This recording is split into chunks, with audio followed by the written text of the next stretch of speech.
Welcome back to a brand new episode of NH Unscripted, you lucky listeners. We are your song-sung blue-like host, and I am your Neil Diamond-like host, Ray Dudley. Yeah, I got my Nehru jacket on, my bell-bottom pants, and my platform shoes. Your job is to kick back on the waterbed, fire up the incense, and light the lava lamp. We are trucking on today. Yes, we are coming to you from the YMCA-like conditions of the WKXL studios in Concord. I can smell the pool chlorine from here. Yes, I can. 1450 AM on your transistor radios, 103.9 FM. Those are Concord-based. 101.9 FM for the beautiful souls in Manchester. You know who you are. NHTalkRadio.com is our URL, and I'll tell you all the deets about what's going on out there a little bit later. I need to thank my sponsor. I honestly don't think I can say enough kind things about the law offices of Shaheen and Gordon. I say that in case I ever need them. Let's say that, let's say I had a DUI. Now, I have not had a DUI lately. But, so, that's irrelevant. So, but let's say I did. I would need somebody. I would instantly go to ShaheenGordon.com. That is their URL, ShaheenGordon.com. Their phone number is 603-614-5560. Write that down. Put it on your fridge, because you never know when you're going to need a good lawyer. Trust me. You never know. You or somebody in your family may just, ShaheenGordon.com, 603-614-5560. Put it with your legal papers. All right. This has been a crazy but a happy summer. I hope that you really are trying to get out there, see some of the theater we talk about around here. Go out to dinner, grab your favorite squeeze, get some dinner, get some tickets. There is so much beautiful theater going on out there. Having said that, that's a great segue. Oh, that was a beautiful segue, Ray. Oh, thank you. I appreciate that. In the house is Emma Cahoon from T. Kapow, otherwise known as Theater Kapow. Good morning. Good morning, Ray. You guys have some fire going on out there. We do. We're currently working on Romeo and Juliet. A small undertaking. Yeah, totally. Feels small. So before we get too deep, talk about yourself. Not that actors or, anyone in the entertainment industry has a problem talking, but let's talk a little bit about you. What is this world you live in, and how did you get to where you are? Totally. That's a great question. So, yes, my name is Emma. The last name is important here. The last name is Cahoon. Yes.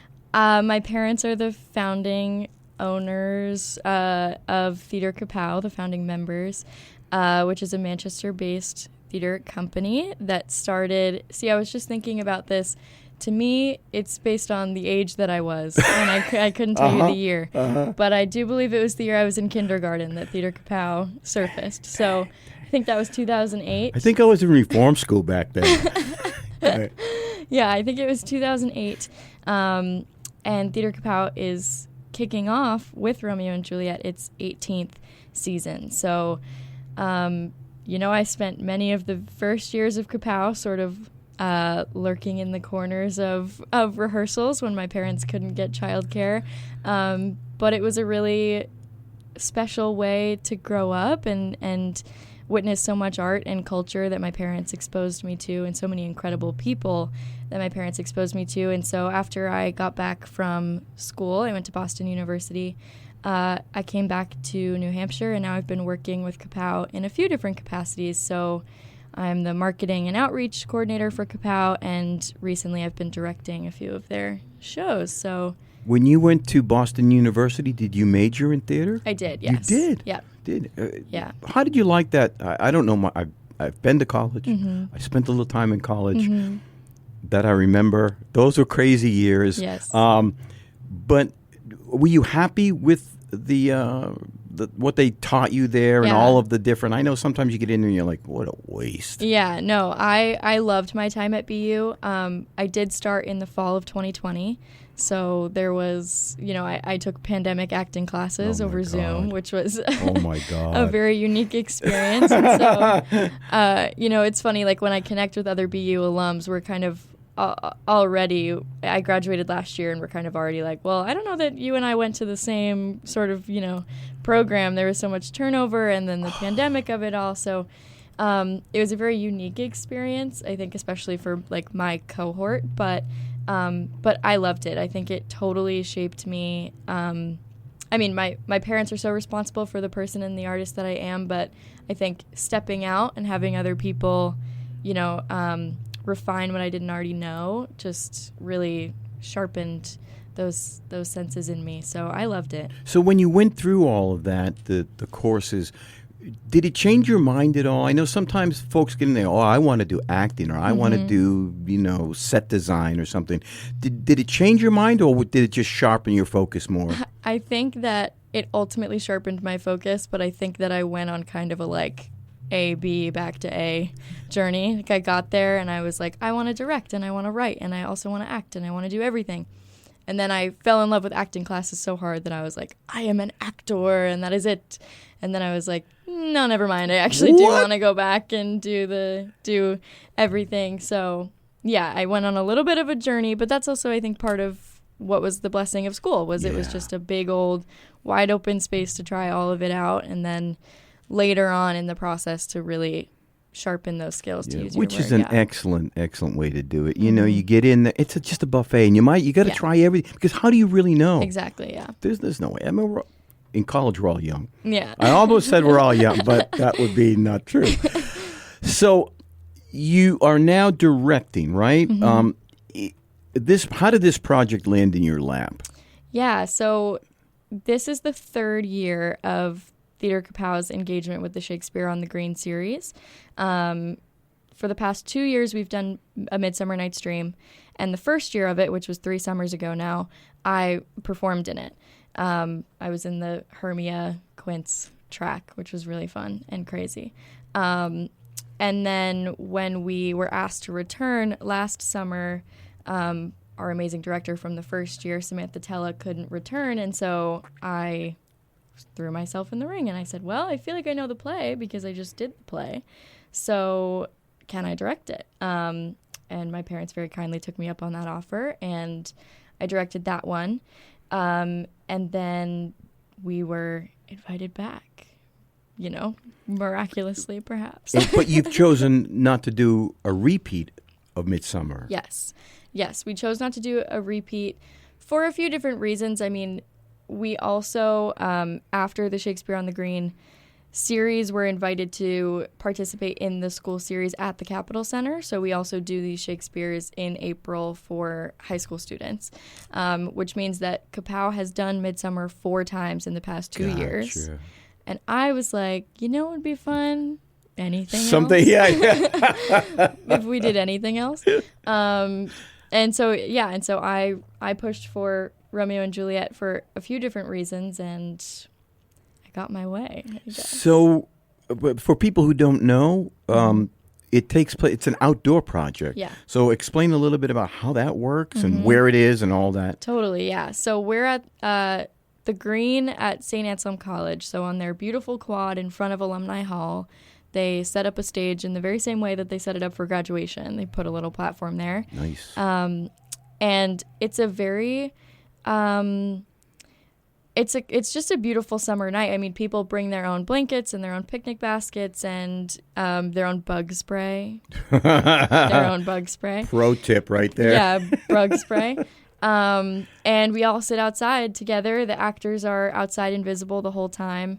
The dancers, because we also collaborate with Ballet Misha on these projects, are out and they're visible, and the whole audience is visible. And it's a really beautiful, I think, sort of, it's not like when you see a play in a theater and the house lights go down and all of a sudden we can't see you anymore. Yeah. It's, the sun is up and the sun goes down at some point in the while play. You're watching the play. While you're watching the play, and we're all in it together. So yes, it's at St. Anselm College on the green in front of Alumni Hall. So before we get too deep, and I want to talk a little bit more maybe in the next block about the collaborative event and all that, totally how that works.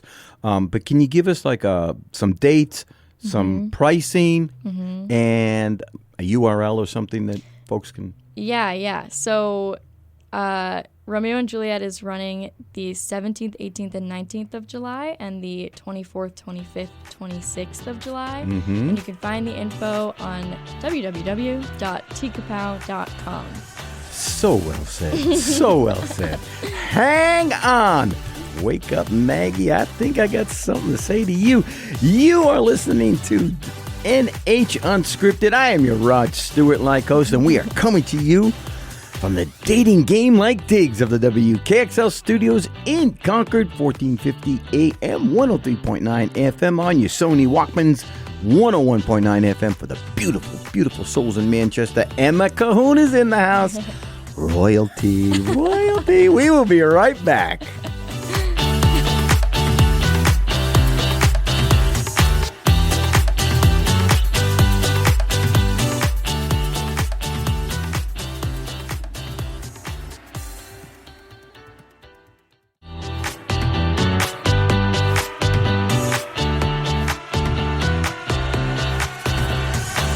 Welcome back to NH Unscripted, where I am happy to be out of bed. Yes, I am. Yeah, everyone knows. It's windy. Nah, not really. I am your association-like host, Ray Dudley, coming to you from the Taj Mahal-like digs of the WKXL studios in Concord. My God, it's cavernous in here. Hear the echoes bouncing off the walls. 1450 AM, 103.9 FM. That's on your transistor radios in Concord. 101.9 FM for the beautiful souls of Manchester. NHTalkRadio.com is our URL. Got that all out of the way. We're talking business here. Romeo and Juliet. So, Emma, let's quickly give out the ticket prices and where they can get that info. Yeah, so on the Theater Kapow website, you can click through to the St. Anselm College website, and the tickets are $25. Sweet. Yeah. Is it well attended? Yeah, it's been getting bigger and bigger also, which is awesome. How big is the green? I mean, how many people can hold? Oh, it's big. Oh, it is? Yeah, I mean, that's where they do their graduation, so it's sprawling. So there's plenty of room. Plenty of room. Plenty of room. Bring your blanket and your lounge chairs, and don't bring... No, never mind. Bring bug spray. Yeah. And bring bug Pro spray. tip. Give me some dates again, if you would. Yeah, July 17, 18, 19, and the 24th, 25th, and 26th. Yes.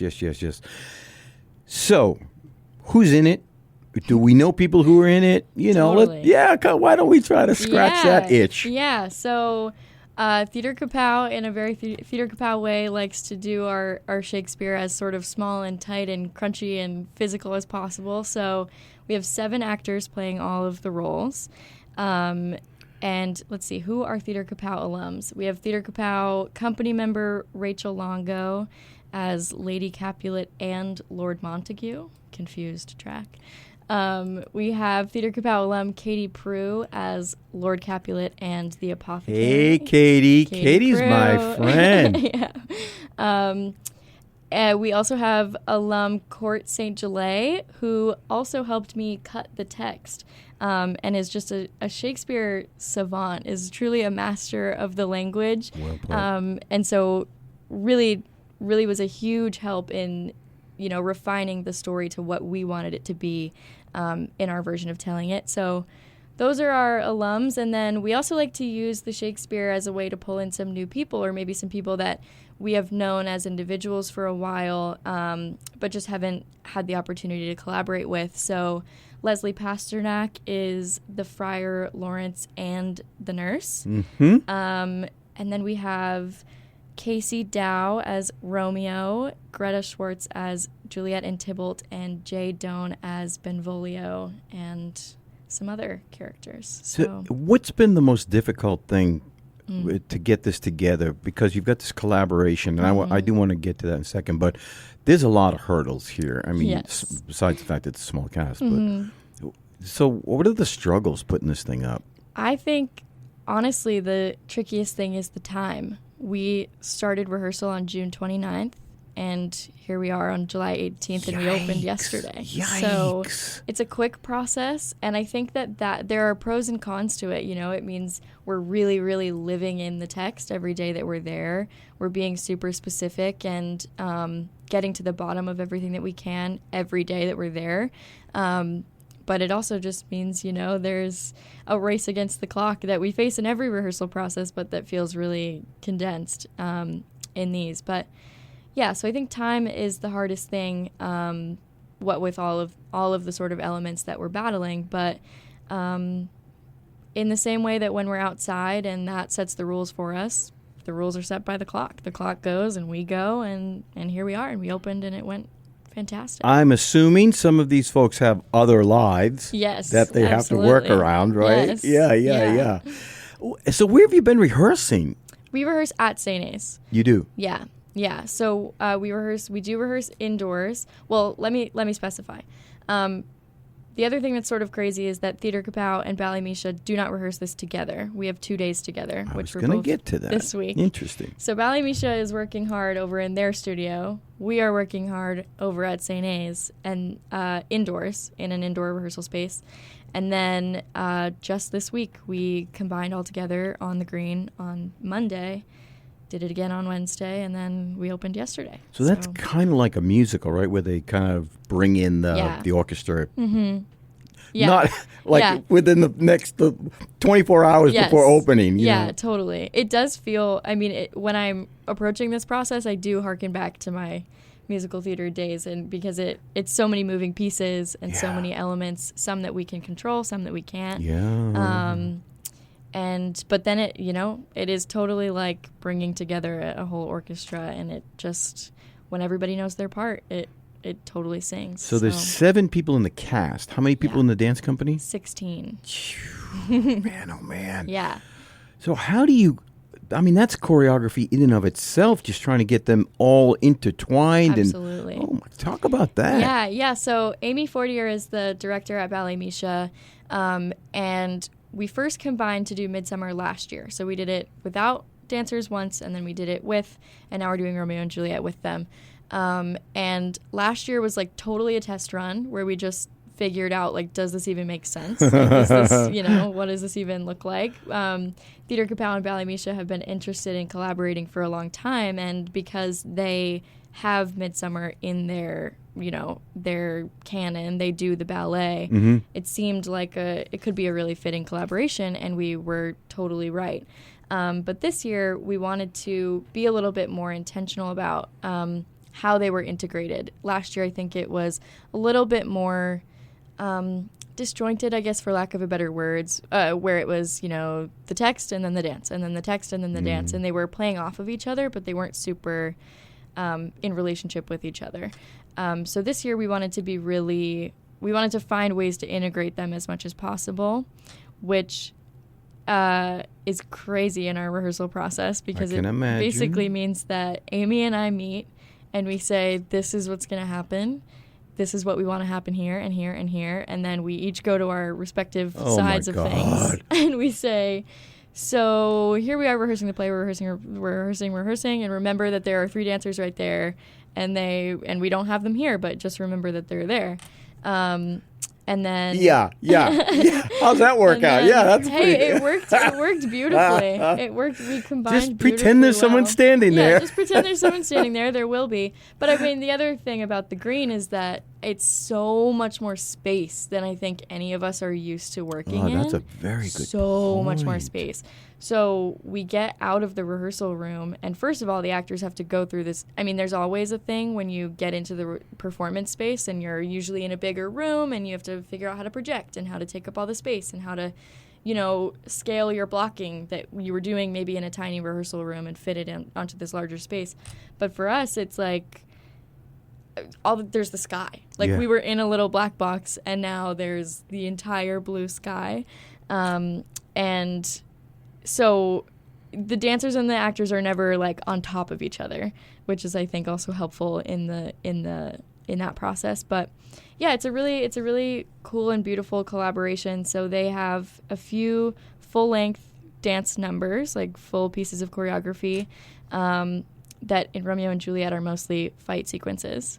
And then they also interact. There's a few of them who are sort of embodying the theme of fate in the play and interacting with the characters as the sort of dreamlike, fate-like characters or presences that Romeo and Juliet and Mercutio especially speak to throughout the play. So it's really cool, and I think that we took a next step in our integration that we were hoping to. So. Yeah, I want to talk to you about some of the IT stuff, the tech stuff here.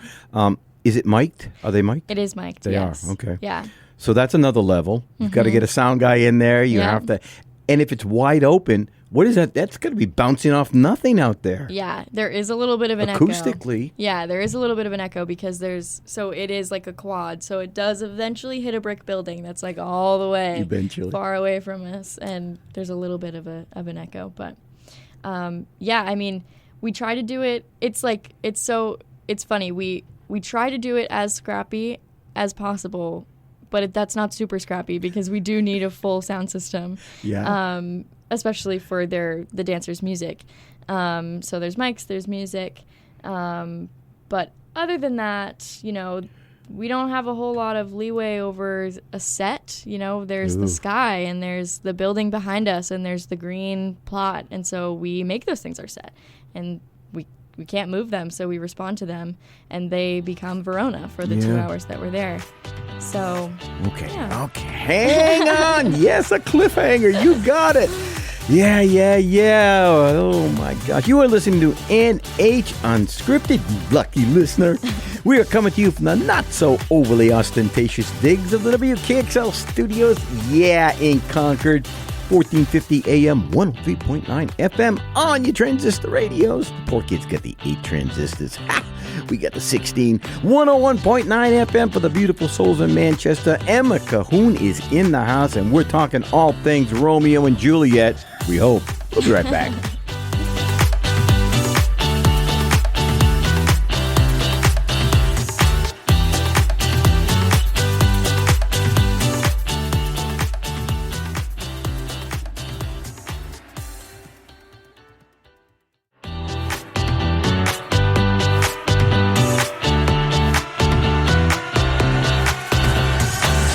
Welcome back to NH Unscripted.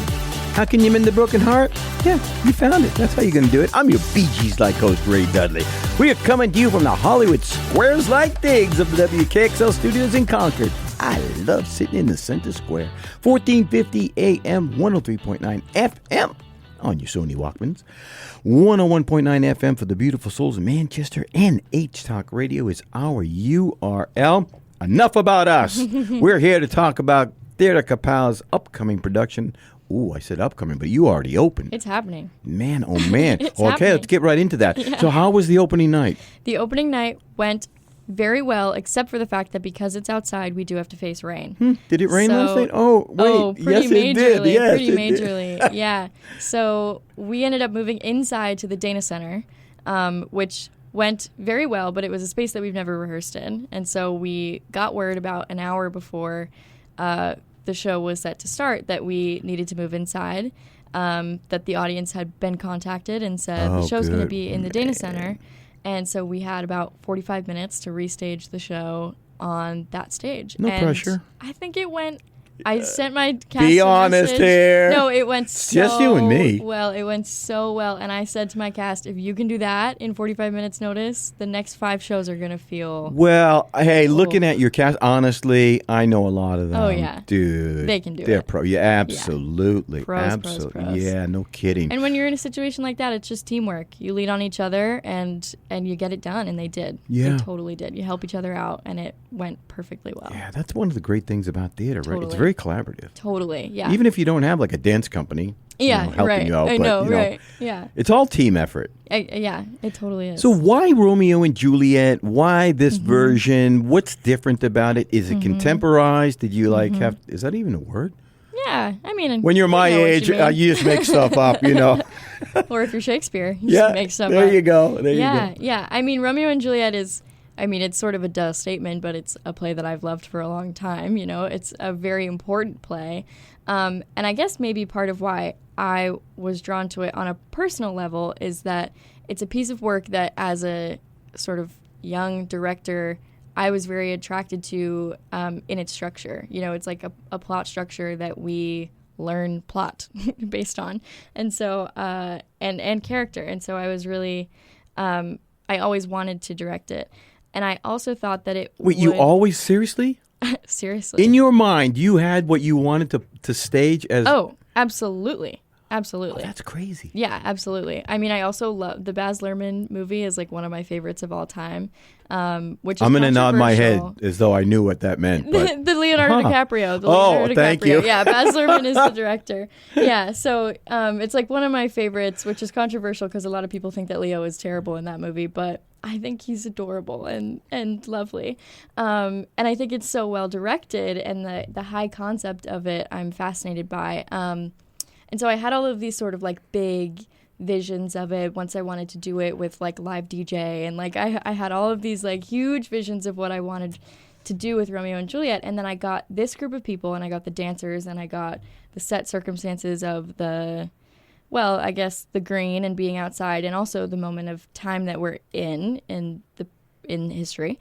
And I was like, oh, actually, we just have to boil it down and tell the story as it is. We just have to boil it. Yeah. What could possibly? What? We just have to tell the story as it is. So the actors are in all black. The dancers are in all black. The Capulets are red with a red scarf, and the Montagues are gold with a gold scarf. And the themes that we were sort of most interested in pulling out of the piece are the fact that none of these characters choose the set of circumstances that they are born into.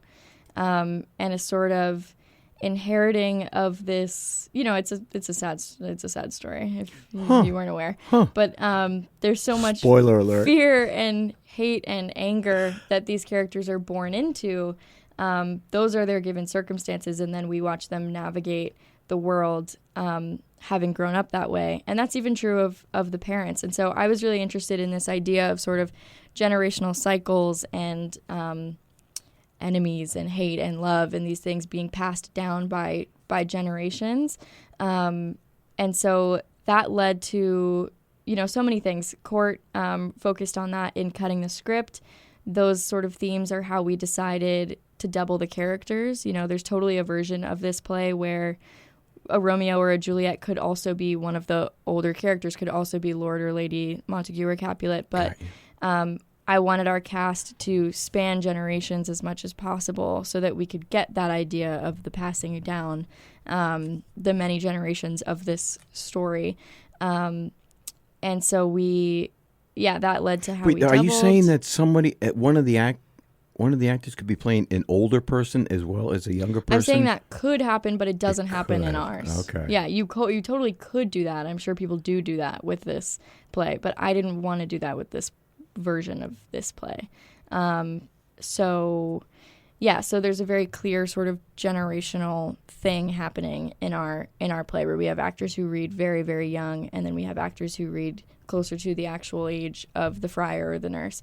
And so we get to see that generational thing that's happening thematically in the text played out. So that's what I was sort of really interested in. And then because the dancers are 16, most of them are very young women, that also really fills out this image of the young people of the story who are the heart of the story. And the tragedy of this story is that they don't choose the circumstances that are passed on to them, but they become the victims of them. And I don't know, without getting too specific, I feel like that's really relevant. So when I'm thinking of dancers involved in Romeo and Juliet, poor me, I'm defaulting to like West Side Story. Oh, yes. So, I think that's totally fair. How are we escaping that? And you know what? That's a great, and I should have clarified that. So Bally-Misha's using the Prokofiev Romeo and Juliet score. Oh, they are? Yeah, so they're using like rolls right off the tongue. Yeah, they're using like the Romeo and Juliet ballet music. So it's, a very, and that was actually very helpful for me also in figuring out how the actors needed to perform the text, because the music is so, it's a whole orchestra. It's all the strings. It's huge. It's dramatic. There are parts of it I'm sure you'll recognize. There's like some really famous melodies in the Romeo and Juliet ballet that we just don't know are from Romeo and Juliet unless you have ever danced or played that ballet. Which I have not, by the way. And so the music was really a key in for me actually, in how in the in filling out the scale of the piece, how it needed to be performed and how we needed to approach it. And I know it sounds so crazy. It sounds like this like potion of all of this stuff that we've thrown in, but we have cooked it all up together, and I think that it really, I guess it's doing what I wanted it to do. So I guess well, then the world's happy. Yeah. I mean, what more could you ask? Yeah.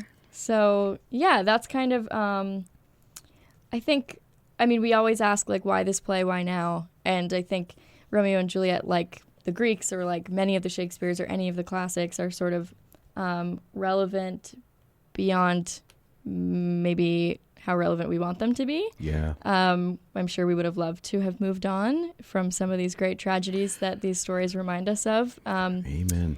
But, history repeats itself. And so that theme of history repeats itself is very present in the piece and in the way that we've staged this piece.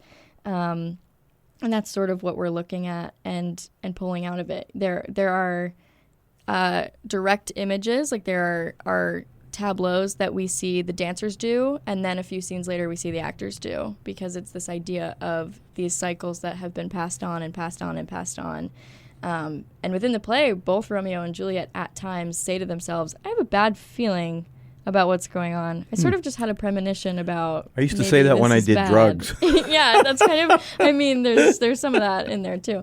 And so we're sort of heightening those themes in it, and it feels cathartic and also hard, and but it's also a funnier play, and there's more joy in it than people remember. So these are all the things that are sort of cropping up as we've worked on it. And what was the biggest hurdle for the cast?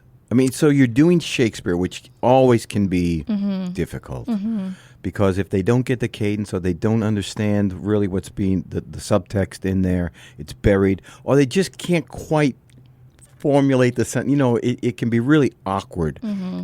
Was that a problem? I can't imagine looking at these people. But this cast was incredible with learning their lines, and I hope that they all hear me say this, because it was a stressor at times, but the memorization was amazing. Yeah, so that was great. Hey, on, we hear the music. We're running out of time, dang it. You are listening to NH Unscripted, where you got a friend. I am your James Taylor-like host, Ray Dudley. We are coming to you from the Green Acres like digs of the WKXL studios in Concord. Yes, we are 1450 AM, 103.9 FM in Concord, 101.9 FM for the beautiful, beautiful, beautiful souls in Manchester. NHTalkRadio.com is our URL. Emma Cahoon's in the house. Yeah, we're talking Romeo and Juliet. Yeah, suck it up. Have another cup of coffee. We'll be right back.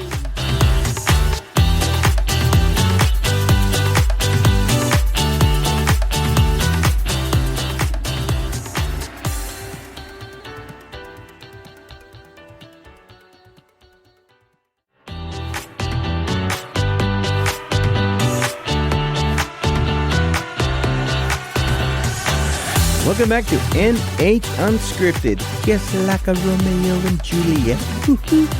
Nobody ever asked me to sing. I don't get it, but hey, I am your Reflections-like host, Ray Dudley. We are coming to you from the spa-like conditions of the WKXL studios in Concord. Yeah, a little bit lower. Yeah, thank you very much. 1450 AM, 103.9 FM on your Sony Walkmans in Concord, 101.9 FM for the beautiful souls in Manchester. Our URL is nhtalkradio.com. Where should you happen to venture out there is a link, something you can actually click with a mouse.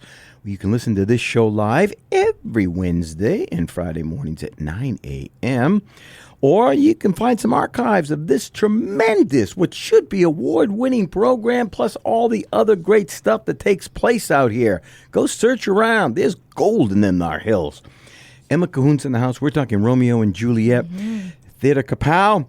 Let's get the URL out again, if you would, please. Yeah, totally. So we're at www.tkapow.com or Theater Kapow on Facebook and Instagram. Excellent. And the Instagram account is just fire. Oh, thank you. Oh, I saw the latest one with all of the dancers and, I want to. So there are people whose backs are to us in that shot. Mm-hmm. Can you talk about why that is that way? Yeah. So for most of the play, the actors who are not on stage, because we have no wing space, there's no backstage exit, just step off the stage and sit in chairs with their backs facing to us.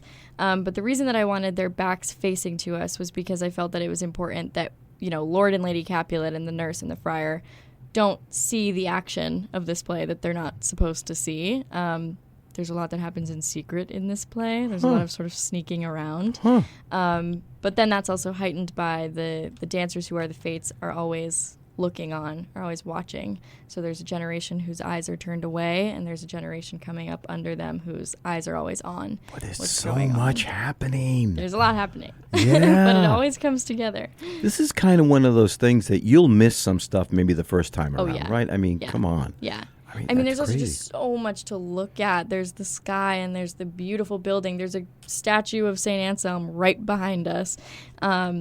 So, yeah, I mean, we try to marry all the elements as much as possible, but I think you could probably see it a few times and catch different things. I believe that. Yeah. I saw when Kapow did Macbeth down at the Dairy, and I'm like, wait, three people really are going to pull this off? Oh, yeah. And I'll be a son of a gun. Dude, they did it. Yeah. So I have no problem believing that you guys are going to pull this one off, let me tell you. Let's see, you have something we want to talk about. I want to make sure we bring it up for Kapow itself, right? Yeah. So Romeo and Juliet is actually serving as the kickoff of our 18th season. Dang. So it's the first of 4 shows in this season. And by the time you're listening to this, we'll have announced the other shows. So it feels like I can't say them, but it feels say them. So season 18, coming right off of Romeo and Juliet, is themed around the word reverberate. So all the plays are sort of thematically inspired by that word, and we're thinking about, reverberate as a moment of impact and then what ripples out beyond it. So Romeo and Juliet made a lot of sense as the kickoff of that because there's a moment of impact. There's a thunderclap in that play, and then there's all these dominoes that fall, and they fall for generations and generations and generations. So Romeo and Juliet is the first show in season 18, and then in September we are back at the Bank of New Hampshire stage with a play that I love and actually proposed to Theater Kapow, if I can give myself the credit. Do it. Which is called Lemons, Lemons, Lemons, Lemons, Lemons by Sam Steiner. And that is a play about a sort of fictional regime that has taken over a city and limits the number of words that people can speak per day. It's a 2-person sort of satirical comedy, tragicomedy, perhaps, as comedic as Kapow, likes to get. Yes. And it's a really striking play, which will be awesome. So that's in September at the Bank of New Hampshire stage. In February, we're back at both the Winnipesaukee Playhouse and the Bank of New Hampshire stage with What the Constitution Means to Me by Heidi Schreck. Thinking in that case about a moment in history that made a big impact and how it's still relevant, or is it not today. The ripples of that great moment in history and what it means to us in the present moment, what the Constitution means to me. Very timely.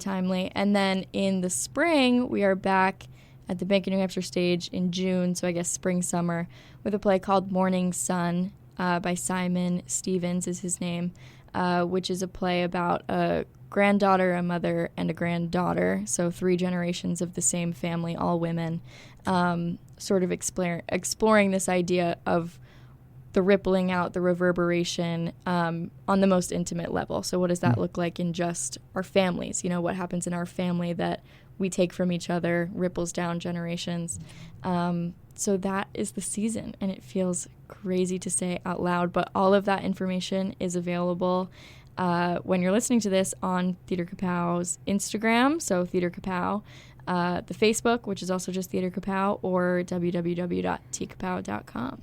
So for folks who don't really Kapow has just such a beautifully niche audience. Mm-hmm. The demographic is very, I don't want to say specific, but there are folks, because it's a lot of more like black box theater kind of stuff. And for folks who kind of get tired of the big musicals, you know, I mean, I really want people to get out and see theater this summer. I really do. And there's a lot of big things going on, out there. But this kind of stuff is so enriching. Yeah, totally. And I think that, you know, I always sort of try to convince people to just, I mean, this is how I approached Every Brilliant Thing as well, which is what I directed in February. And in the marketing of it, I was like, it sounds crazy. It sounds like a crazy thing, but yes, it did. It was crazy.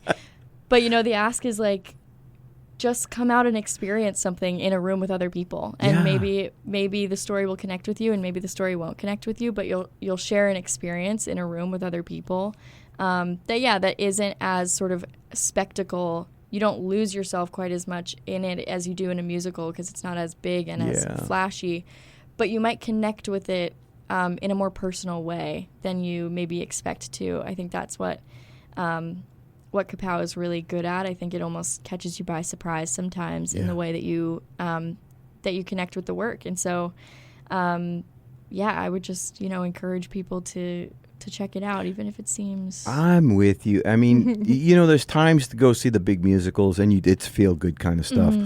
But there's times when you just want to think. I mean, I hate that sounds stupid, but you want to go... The great thing about plays like these are... You are invested as an audience member. You're not just a spectator. You go and you are snapped out of your whatever, the day's work and all that stuff, and you are brought into these worlds that you don't anticipate. Yeah, you know? Totally. And I think there's this sort of like, people often say like escape to the theater, and I think that's like, there's an escapism idea in musical theater a lot, but I think that I think you're totally right that it's a snap into reality in a way. Yeah. Because we can be so, especially now with technology and with everything, we can be so disconnected from the world. Right. And then you sit down in a theater and experience a play like one of these, and you are in the present moment. So I want to ask you, as like the CEO of this production, when people leave, because it's Romeo and Juliet, so I'm assuming they're going to come and go, I know all about Romeo. Totally. Yeah. What do you think, what do you hope they're going to take away from this particular production? I just hope that they've encountered something new about it that they haven't encountered in it before. I hope that it... I mean, that's saying a lot, because this show's not... It's been done a few times. I know. Everybody has their own... you know, sort of preconceived notion of what Romeo and Juliet is. And we face the same thing with Midsummer. I mean, everyone studied Midsummer in high school or saw like some, you know, high school production of it. Right. And so I just hope that we can uplift a theme, or maybe put different types of bodies that you wouldn't see in these roles typically, or double the characters in a certain way, or introduce the element of dance, you know, all of these sort of new things about it that you might not have seen presented in this way. I just hope that one, if not many of those things, stick with people and make them think about the story, which we all know so well, maybe a little bit differently than they have before. So we're going to run out of time. So please give the dates, give the URL, ticket price, whatever you can. Yeah, so Romeo and Juliet is July 17th, 18th, 19th, and 24th, 25th, 26th of July. It's at the St. Anselm College Green, so you can check out www.tkapow.com to get those tickets. Do you believe the timing of that? It's like we're professionals. That's crazy. There we go. Emma, thank you for being here. Thank My you. Gosh. You have been listening to NH Unscripted. I know. You feel as lucky as I do. Yeah. We'll sing in the sunshine. You know we will. I'm your Gail Garnett-like host, Ray Dudley, and we are coming to you from deep within the bunkers of the WKXL studios in Concord. 1450 AM, 103.9 FM on your Sony Walkmans, and 101.9 FM for the beautiful souls in Manchester. NHTalkRadio.com is our URL. I mean it. It's beautiful in New Hampshire. Grab your squeeze, go to dinner, go see some theater. We love you, and we want to see you in the seats. Emma Cahoon, thank you. Thank you. All right.